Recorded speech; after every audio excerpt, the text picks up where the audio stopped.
we remain steadfast in our commitment in delivering local news that matters, stories that inspire, enriching the lives of Filipinos in the Philippines and across the globe.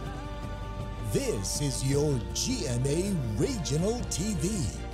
Buong puso para sa Pilipino.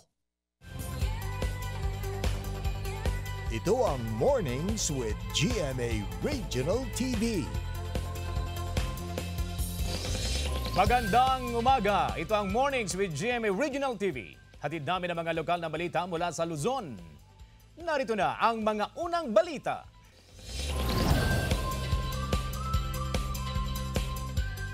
Mga kapuso, niyanig ng 5.1 magnitude na lindol ang Ilocos Sur 3:59 kanina madaling araw. Ayon sa PHIVOX, tectonic ang origin ng lindol na may lalim na 10 kilometro. Sumentro ang lindol sa southwest portion ng San Esteban, Ilocos Sur. Wala namang inaasahang aftershocks ang lindol na naramdaman din sa ilang bahagi ng lalawigan. Walang naiulat na pinsala ng lindol. Mga kapuso, sa puntong ito, alamin natin ang lagay ng mga kakalsadahan sa Mangaldan, Pangasinan ngayong tapos na ang holiday break. Nakatutok doon live si Claire Lacanilaw. Claire, good mornings!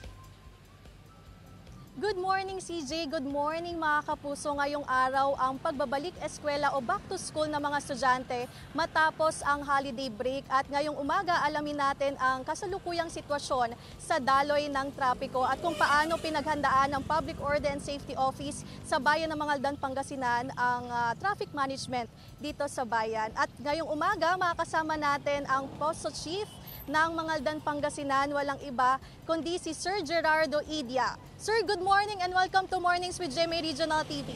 Magandang umaga po sa lahat, lalo-lalo din po sa bayan ng Mangaldan.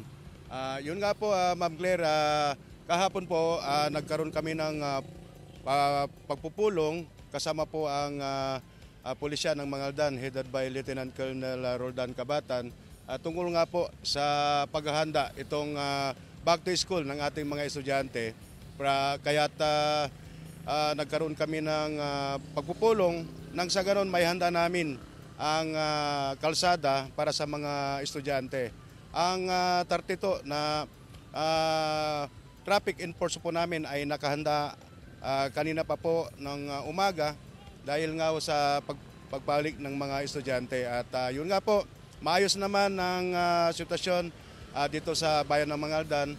Unlike before nung holidays na talagang napaka-traffic po kahit saang lugar. Kaya medyo nakaluwag ng konti ngayon kahit bumalik na yung mga estudyante ay napakaluwag pa rin ang kalsada natin, Ma'am Claire. Okay, sir. Sir, ano po yung mga ginagawa po natin para yung regarding sa traffic management dito sa bayan? Meron na po ba tayong mga ipinatutupad na batas trapiko dito sa bayan?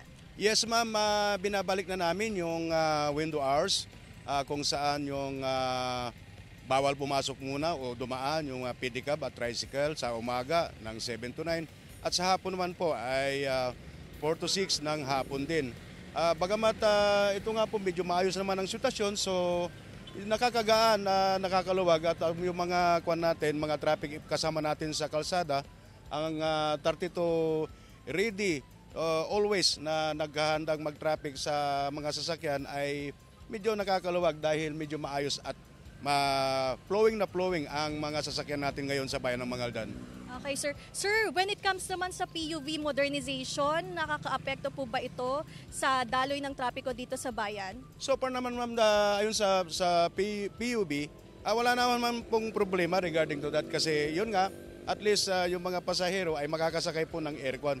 Unlike before na jeep ang sinasakyan. Pero sa amin, laging handa ang Puso Mangaldan pagdating sa mga bagay na yan dahil yun nga ho, sanay na ho kami dyan sa mga bagay na yan kahit dumami yung PUB, yung mga service na going to Manawag at saka Sampabian na ito nga ho, marami na nga, dumadami na nga yung sasakyan ngayon dahil nga sa modernization ay lagi naman ang pinaghahanda ng ang Puso Mangaldan na Ma'am Claire. Okay, sir, maraming salamat. Mga kapuso, nakasama natin ang Poso Chief ng Mangaldan, Pangasinan. Walang iba kundi si Sir Gerardo Idia. At yan muna ang latest dito sa Mangaldan, Pangasinan. CJ. Maraming salamat, Claire Lacanilaw. Tuloy-tuloy ang rehabilitasyon ng San Pablo Bridge sa Barangay Dinalawan at Lasip sa Calasiao, Pangasinan. Pinataasan na rin ang tulay upang hindi abutin ng baha. Ayon sa Calasiao Municipal Engineering Office, nasa 95% ng tapos ang konstruksyon ng San Pablo Bridge. Sinisemento na rin ang approach ng tulay.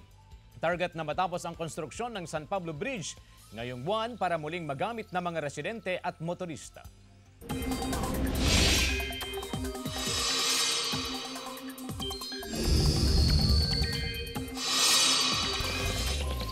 Pag-iral ng hanging amihan sa Northern Luzon, lumakas pa.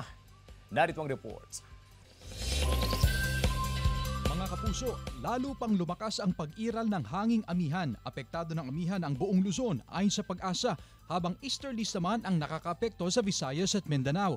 Dahil sa amihan, maalon at delikado sa maliliit na sasakyang pandagat ang pumalaot sa mga dagat na sakop ng Batanes.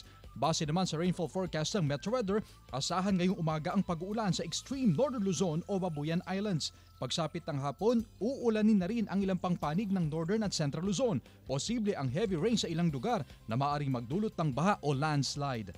Chris Zuniga para sa Morning Street GMA Regional TV. Umabot na po sa 441 ang naitalang fireworks-related injuries sa buong bansa. Base yan sa pinakahuling tala ng DOH. Pinakamaraming na biktima ay mula sa NCR, sunod ang Ilocos Region, pangatlo ang Cagayan Valley, at pang-apat ang Calabarzon. Karamihan sa mga ginamit ng mga nabiktima ay Quitis, 5-star, Boga, Plapla, Whistle Bomb, Fountain, Luces, Piccolo at Triangle. Karamihan din sa mga biktima ay lalaki. Tatlong katao sugatan sa magkahiwalay na stray bullet incident sa Pangasinan at Baguio City. Nakatutok Jasmine Gabriel Galban. Masayang selebrasyon ng pagsalubong sa bagong taon na uwi sa matinding takot matapos tamaan ng ligaw na bala ang magkapatid sa Barangay Longos Central, San Fabian, Pangasinan. Naghahanda na para sa New Year's countdown ang pamilya Montes nang makitang may tumutulong dugo sa likod ni Danilo Montes Jr., 26 anyos. Ilang sandali lang ang nakalipas, tumutulo na rin ng dugo sa ulo ng kapatid niyang babae na si Dayan Montes, 21 anyos. Isinakay na lang sa motor. Kasi kung maghihintay pa kami ng albulas, tsaka hindi ko alam kung gaano ang tama kasi siyempre sa ulo tsaka may dugo. Sa follow-up operation ng PNP, naaresto ang suspect na nakilalang si Kimpi Marcelia, 32 anyos at kapitbahay ng mga biktima. Based on our assessment, makikita natin na siguro talagang hindi niya sinadya. Yun nga lang, talagang natamaan pa rin yung mga biktima. Na-recover sa crime scene ang 8 basyo ng 9mm na baril. Inihahanda na rin ng mga kasong isasampalaban sa suspect. Isang 60 anyos na pari na hindi na pinangalanan ng pulisya ang tinamaan ng ligaw na bala sa pagsalubong sa bagong taon sa Barangay Irisan, Baguio City. Ayon sa pulisya, patapos na ang New Year's Eve party nang may maramdamang sakit ang pari sa kanyang kaliwang balikat. Nagsasagawa na ng investigasyon ng PNP sa insidente. Jasmine Gabriel Galban para sa Mornings with GMA Regional TV. Mag-asawa patay matapos sumalpok ang sinasakyang motorsiklo sa pampasaherong bus sa Sual, Pangasinan. Nagka-alerto Russell Simorio. Nasawi ang mag-asawang Nelson Donato Sr. at Elizabeth Donato matapos sumalpok ang sinasakyang motorsiklo sa isang pampasaherong bus sa bahagi ng Barangay Paitan East, Sual, Pangasinan. Sa lakas ng impact, tumilapon sa kalsada ang backrider na misis habang nadaganan ng motorsiklo ang mister. Nag-overtake sila, sinabayan niya po na pag-overtake yung tricycle at nung hindi na kaya is napunggo niya po itong bus. Talagang mamamatay ho sila kasi wala ho silang mga protective gears at hindi ho sila naka-helmet.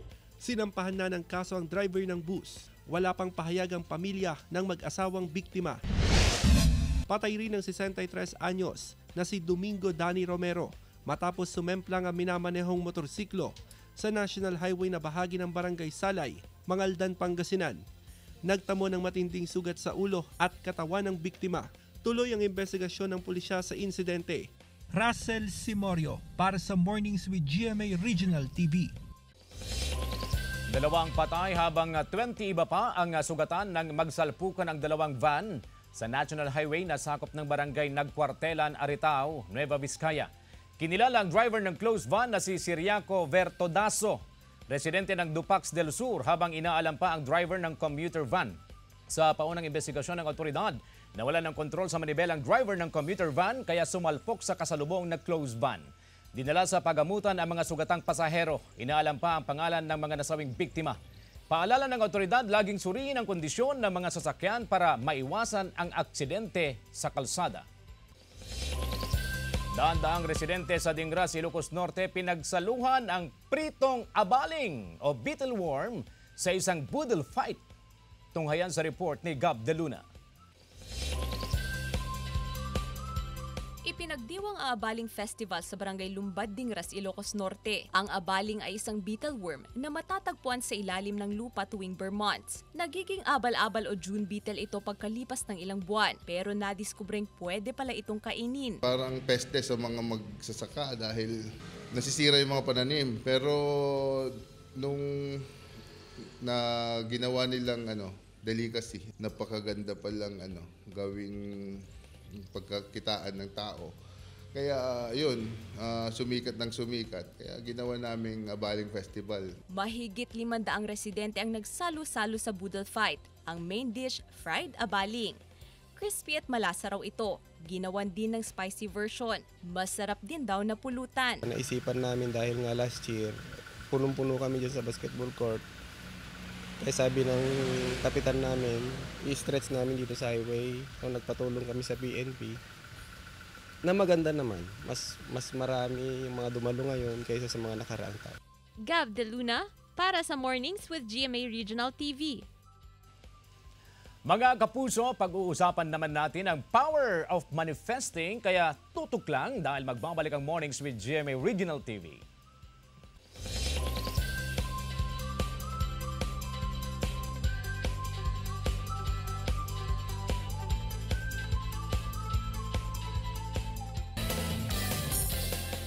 Ito ang Mornings with GMA Regional TV. Ito ang Mornings with GMA Regional TV.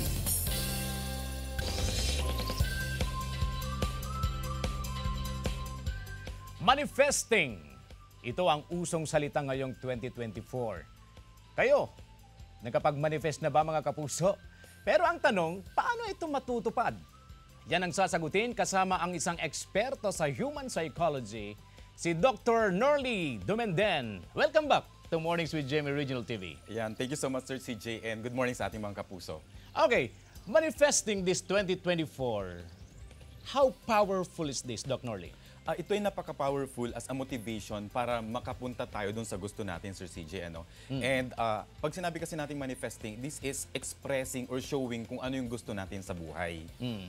So, pwede natin matranslate ito into yung ating mga dreams na sinasabi natin. Okay, merong tinatawag na gap model sa manifesting. Ano ito? Ito kasi, when we manifest something, ito yung ating dream. Pero yung dream na yan ay hindi pa realidad. Medyo malayo pa siya. So, between you ngayon and your dream, there is a gap. So, there is a space in between. Okay. Kaya mayroon tayong tinatawag na, in order for us to fill that gap, kailangan din natin i-consider yung gap din ulit. So, when you say gap, that is G for goal, and action planning. Yun nga lang, kung minsan, kahit may goal tayo and action planning, medyo kinukulang, hindi pa rin natutupad yung dreams natin. Okay. So, meron akong tinatawag din na game R plan. Okay. Okay, so may gap model, meron ding game plan or game R model. So dito, yung game naman. Dito mas specific siya. So unang-una, your dreams, kailangan mong isulat. You have to write them down and put a timeline for yourself, and that becomes your concrete goals. Kailangan konkreto yung goals mo. Pangalawa dyan, action. Action planning. Dapat may action din. Yes, dapat alam mo kung ano yung gagawin mo. And yung M, kailangan i-materialize mo yung plinano mong mga courses of action. Okay. And yung E, kailangan i-evaluate mo every now and then, titingnan mo yung progress mo, malapit ka na ba doon sa sinet mong goal na yan. And yung R, kasi game R siya. Yung R, kung minsan, kailangan mong i-revise or i-review or i-revise yung goal mo or yung plan, courses of actions mo, yung action plans mo. Kasi kung minsan, yung mga actions mo ay hindi siya relevant or hindi siya nakakatulong towards your goal. So, kailangan mong i-revise yung mga bagay na yon. Pero kung may isang wala doon, magtatagumpay ka ba? Medyo hindi po tayo Tagilid. Oo. Kasi goal alone, nasa mind lang natin siya. Action alone, na walang plano, walang specific goal, nawawalan tayo ng motivation. Kasi we have to remember, dapat yung actions natin para mas maging, magkaroon tayo ng accomplishment, kailangan may reason. Sa Japan, tinatawag siya na ikigai. The reason why we do it. Kasi pag wala tayong specific or na reason kung bakit natin ginagawa yung isang bagay, at any point, pwede tayong ma-discourage, pwede tayong matigil doon sa ginagawa natin. In short, yung manifestation is the bridge between your imagination and reality. Yes. Oo. Okay. Yung relationship ng manifesting something sa ating behavior, paano ito napupunta doon sa... Ito siya. Kapag kasi pag sinasabi lang natin na dreams, pwedeng andun siya sa subconscious lang natin or kung minsan napupunta sa unconscious. So kailangan natin siyang i-manifest para mas maging conscious tayo or aware tayo dun sa kung anong gusto nating mangyari. Ngayon, the essence of manifesting or expressing it para malaman ng iba is that pag alam ng iba yung dreams natin, mayroong nag-e-expect. So kung minsan, it gives us a little pressure na tuparin natin yung minanifest natin kasi nga natatakot tayo na mapahiya tayo sa iba who are expecting from us. So yun yung kagandahan yun. And at the same time naman, pwede kasing magdulot to ng discouragement kasi wala ka pa pero minanifest mo, in-express mo siya. Ngayon, pag nag-fail ka or yung ibang tao na medyo inggit kung minsan, binabantayan yung pag-fail mo o yung pag hindi mo matupad yung minanifest mo na yon. And so, we can also turn that into a good motivation. Because your thoughts become things. Yes. Kasi sabi nga nila, what the mind can conceive, the body can achieve. Pero kailangan natin ulit doon, Sir CJ, yung A natin, yung action planning natin, and yung materialization natin. Okay. Can we tweak our manifestations based on reality? Kung minsan, nagkakaroon tayo ng mechanism wherein if our manifestation is too high or hindi natin siya na-achieve, kung minsan, binabago natin yung manifestation na yon. At doon nga papasok yung R doon sa game R natin kanina, kung saan we revisit and we revise yung ating goal mismo, yung ating manifestations mismo. Kumbaga, ito yung tinatawag na compromise. When you manifest kasi, you are co-creating with the universe. Is that right? Correct. Pero again, we have control of that manifestation. Pwede pa rin natin i-tweak at any time para, alam nyo, mas maging realistic. Okay, so kailangan magtiwala sa sarili? Yes, trust in the process and manifest your destiny. Oo. At the same time, napaka-importante yung action dito. Alright. Doc Norly, message sa ating mga kapuso. Ayan, so sa ating mga kapuso, every New Year kasi sinasabi natin lagi na gusto natin ng ganito, gusto natin ng ganyan. So, kailangan nating mag-set ng goals at dapat maging konkreto tayo. So, kung gusto nyo yumaman, kailangan i-define nyo kung ano yung mayaman. It's just like, gusto kong maging mayaman, basis ko ng mayaman, 100,000 savings, 100,000 investment, something like that at the end of the year. So, kailangan mayroon tayong malinaw na plano, konkretong goals sa buhay natin. And action. And action, of course. Alright. Maraming salamat, Doc Norly. Thank you so much. Happy New Year. Happy New Year.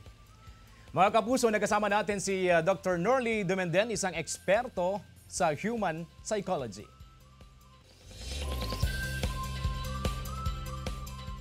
Ilang Pinoy umaasang may hatid na swerte ang Year of the Wood Dragon. Tunghayan sa ulat ni Russell Simorio. Walang pahinga para sa isang amang naghahanap buhay para sa kanyang pamilya. Ito ang buhay ng street vendor na si Dex mula sa Mangaldan, Pangasinan. Kaya kahit kapapasok lang ng bagong taon, kayod kalabaw na siya. Kailangan niya raw kumita sa gitna ng tumataas na presyo ng bilihin. Sa pagpasok ng 2024, umaasa siyang sisigla ang kanyang negosyo. Malakas ang paniniwala ko na mas kumita yung paninda ko para sa mga pamilya ko, anak ko, para sa pag-aaral din nila. Grasya mula sa kamay ng buong may kapal. Ayon sa isang feng shui interpreter, swerte sa Year of the Wood Dragon ang mga negosyong may kinalaman sa apoy, gaya ng food business. Pero kailangan daw handa sa papasuking negosyo. Swerte raw ngayong taon ang mga ipinanganak sa taong 1928, 1940, 1952, 1964, 1976, 1988, 2000, 2012 at 2024. Swerte rin ba sa love life? Ang zodiac sign ng basta hindi kontra sa kanilang zodiac sign. Iwasan nila ang kanyang kontra ng zodiac sign. Yun lang hindi maganda. The rest is okay. Pero ayon kay Kim Tae, maituturing na double dragon ang taong 2024. Hindi raw maganda ang taon na ito para sa politika. Itong 24 ay nagiging double dragon ngayon. Kasi ang Chinese New Year, January sa Pizza Diez ay Dragon Day at saka Dragon na taon. Mayroon disaster at hindi pag-uunawa ng ating politika. Kaya magkakaroon ng, kung hindi sila magiging patient. Dagdag ni Kim Tae, green ang lucky color batay sa Chinese zodiac calendar. Pero ipinaalala ni Kim Tae na nasa kamay pa rin natin ang totoong swerte, lalo na kung magsusumikap at determinado sa buhay. Russell Simorio para sa Mornings with GMA Regional TV. Hindi bababa sa 100 gusali at bahay na pinsala ng magnitude 7.6 na lindol sa Japan. Tunghayan sa Globalita.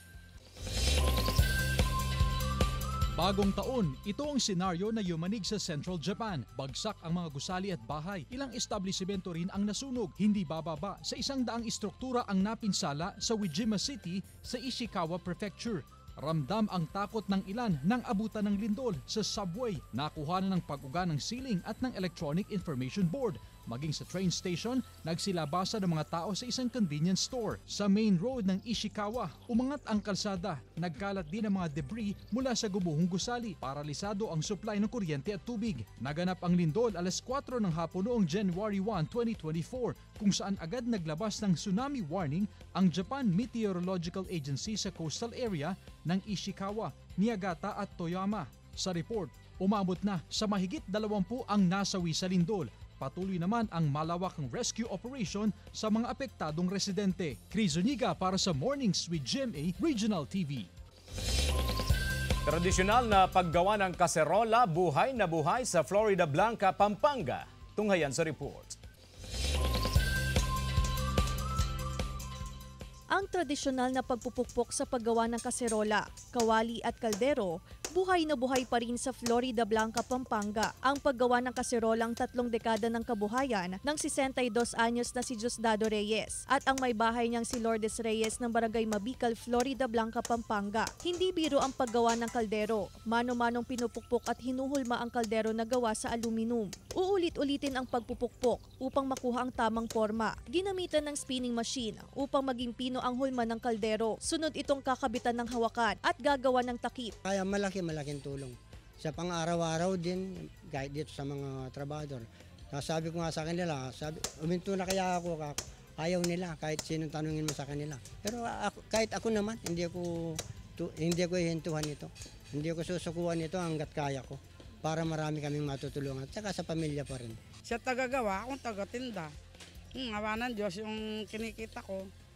Tinatabi ko, tapos pagkagabi kasi kahit na namunan kami ng konti ng ganun, nakikipagtrabaho pa rin siya. Ito nang nagsilbing kabuhayan ng kanyang mga kaanak para kay Diosdado at Lourdes. Mahalaga umano ang pagtutulungan ng mag-asawa sa pagpapalago ng negosyo. Pukpukin man ng problema, mananatili umano silang matatag para mahulma ang kanilang nais pang abutin sa buhay. Kung gusto nyong magnegosyo, gusto nyong munlad, magsikap lang kayo, magtiyaga at magdasal kayo. Huwag magbisyo hanggat maaari. Yun ang number 1 sa pagsisikap. Sipag at tiyaga. Kaya dapat kami dalawa talaga. Oo, pinagtulungan namin. Tsaka mga anak ko. Claire Lacanilaw para sa Mornings with GMA Regional TV. Mga kapuso, gagawin naming mas inspiring ang inyong morning dahil oras na para sa ating hashtag Morning Feels.